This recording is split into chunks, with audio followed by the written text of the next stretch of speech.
आसमान पर गहरे बादल छाए हुए थे और गर्मी के सताए हुए सब परिंदे आसमान की तरफ देखकर बेसब्री से बारिश का इंतजार कर रहे थे। फिर जोर से बादल गरजते हैं और देखते ही देखते बारिश शुरू हो जाती है। गुड़िया, कुकू, बच्चों घर के अंदर आ जाओ, बारिश बहुत तेज है।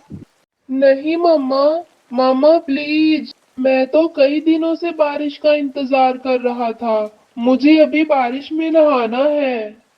मम्मा बहुत गर्मी है, आप हमें नहाने दो, हमें बहुत मजा आ रहा है।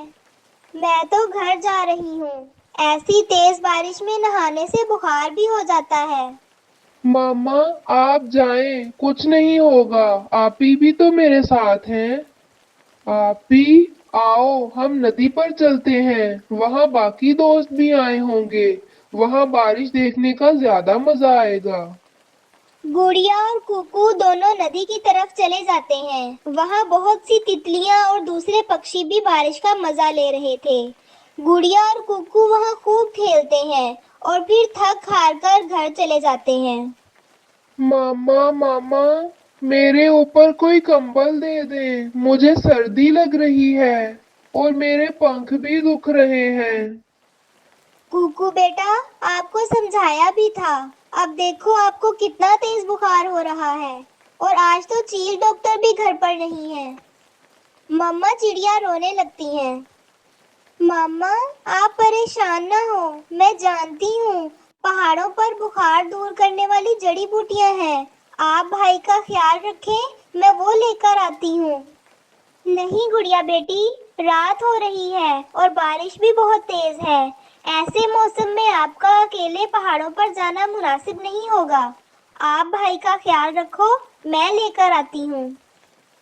फिर मम्मा चिड़िया तेज बारिश में उड़ती हुई पहाड़ों पर जाती है। वो देखो भैया, शिकार खुद चलकर हमारे पास आ रहा है। लगता है कोई पागल पक्षी है जो इस रात के अंधेरे में तेज बारिश के अंदर अपनी जान देना चाहता है। हाँ, तुम उसे थोड़ा और नजदीक आने दो, फिर हम पीछे से हमला करेंगे और सुबह इस चिड़िया का शोरबा बनाकर पिएंगे। जैसे ही चिड़िया पास आती है, उल्लू पीछे से हमला करते हैं और चिड़िया को पकड़कर पेड़ के साथ बांध देते हैं। रात गुजरती जा रही थी। गुड़िया और कुकू घर में अपनी मामा का इंतजार कर रहे थे।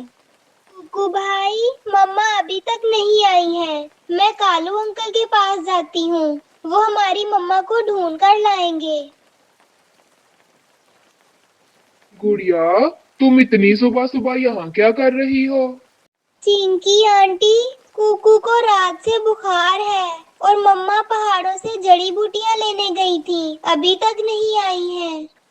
रानो चिड़िया को अंधेरे में पहाड़ों की तरफ नहीं जाना चाहिए था, वहाँ बहुत खतरा होता है। चिंकी, तुम ये बुखार की दवा लेकर गुड़िया के साथ जाओ और मैं रानो को ढूंढ कर लाता हूँ। फिर चिंकी गुड़िया के साथ जाती है और कालू पहाड़ों की तरफ जाता है। कालू दूर से ही देख लेता है कि चिड़िया को उल्लुओं ने बांध रखा था। उल्लू भैया, मुझे जाने दो, मेरा बेटा बीमार है, उसे दवा ना दी तो वो मर जाएगा।